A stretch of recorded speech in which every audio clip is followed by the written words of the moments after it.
everyone, and welcome back to my channel. Today we're going to be doing my week 1 check-in, and that is going to be from May 31st through June the 5th. If you are new to my channel, welcome, and if you are not new, welcome back. Thanks for joining me. My name is Janelle, and I do all things budgeting, and I also do grocery hauls and weekly work lunches. So if that is something that you're interested in, don't forget to hit that subscribe button after watching this video. So I am going to take out my cash dividers to see what I did this week. And we're going to go ahead and mark them here on my calendar. So the first thing that we're going to look at is going to be groceries. And I actually haven't, oh, well, this should have been the 30th actually, not the 31st. Oops. Let me make sure. Actually, yeah, it's the 30th through the 5th. But the 30th is not on here. So I won't be able to mark that down, but I did go to the grocery store on the 30th and I spent $8 at Dollar General and then $67.75 at HEB. For gas, which is the next one, let me see. I haven't bought gas since I bought gas. When was this? On the 30th as well too. So all of these transactions so far, you guys, have been on the 30th. So I just still have that money that was remaining from then. For household, I haven't bought anything or used anything in household, so it's still just at its regular $25. And then same thing for my personal. I haven't done anything for personal, so it still just has its remaining money here. And then for miscellaneous, I know that I've spent some money in miscellaneous, so I'm going to go ahead and jot that down. So I'm going to be using my orange pen because this is my miscellaneous that has been budgeted for. So we are looking at, oh, these are all of my, so on the 3rd, I went to CVS. And I spent $3.89. And then on the 5th, I went to Chick-fil-A. And we'll put Chick-fil. I don't think it's spelled with the K. I don't know why I wrote that. And then I'm putting Chick-fil-A again, because here's what happened. I bought some lunch for myself for $7.50, and then I got lunch for my manager. She gave me cash, but they weren't taking cash because they were like walking outside. You know, I don't know if you guys are familiar, but they were just taking cards outside. So I used my money to buy her lunch, and then as you can see here, she gave me the money back for it, and I just put it back in my account. So this technically doesn't exist, but I have a little bit more money because it was only $4.54 and she gave me $5. So outside of that, that was everything that I used. And then I did not have any miscellaneous spending this week. So in terms of like unbudgeted miscellaneous, so I did really good this week. Let me take out my red pen to notate my no spends. So on the 1st, there was a no spend. And then on Tuesday, there was a no spend. Technically, this whole week was a no spend. So I'm just writing them all here.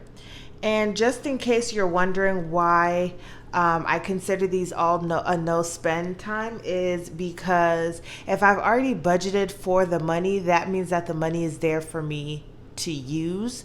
because I know there's a need for that particular budget.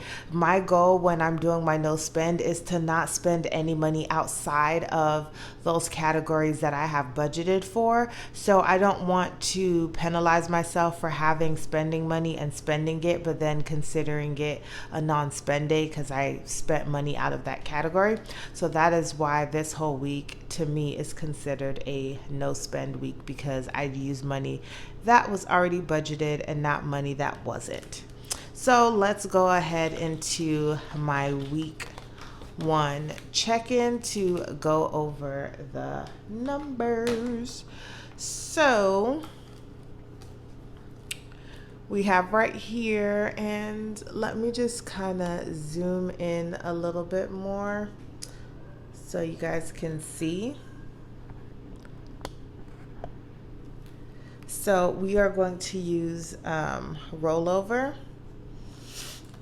So for groceries, let me make sure that I have the right numbers. Okay, so I rolled over $150.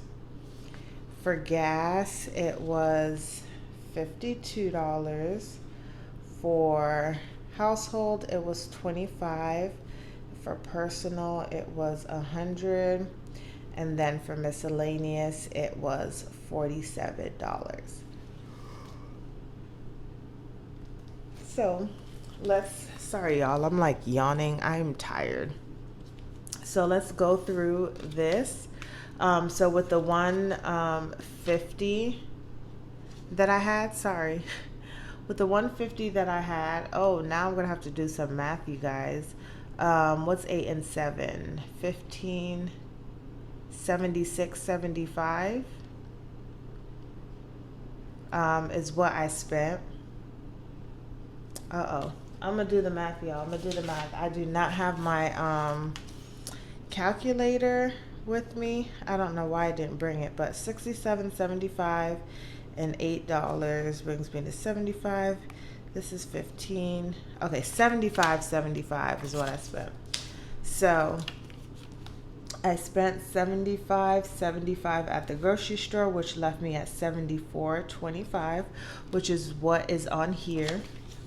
And then we have my gas, and I originally had $52, and I actually have this like receipt right here, and I spent $35.53, which left me with $16.47, which is just shown right here. And these are just index cards that I just cut a piece of the bottom down so that they fit along with the cash dividers. This is household, and I did not spend anything for household, so I still have $25, and it just shows that on here. And then same thing for personal. I did not use anything for personal, so we are still at $100, and that's what it shows here. And then for my miscellaneous, we had these 3 transactions, and it actually came out to $16, which put me at $36 remaining. And that was my weekly check-in with all of my cash dividers. And if you guys are wondering, you're probably like, why is this girl talking about cash dividers and we don't see any cash here? So if you are new, I actually have 3 accounts, just to give you guys a rundown. I have a Wells Fargo account, which is my main account. I have my Smart Financial account, which holds my emergency fund and my miscellaneous spending. And then I have my Capital One account. I have a checking and a savings. My saving holds all of my other sinking funds, and then my checking account is the rest of my cash spending, so my groceries, gas, household, and personal.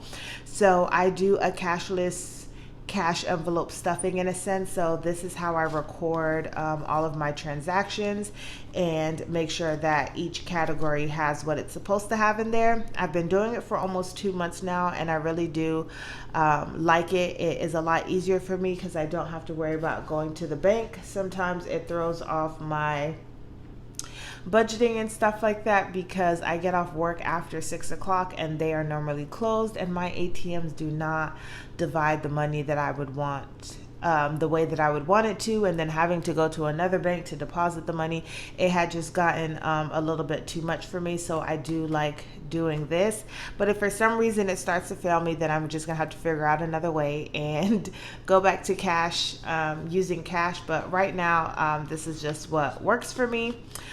So just so you guys know that. But if you guys like watching this video, please give this video a thumbs up, comment down below, and oh, let me tell you guys, because I did so well on my budget, I do not have any transactions to log this week, which I can't believe it. So I don't have anything to put in my transaction log. So this was really it, you guys. So don't forget to hit that subscribe button, and I'll see you guys in the next one.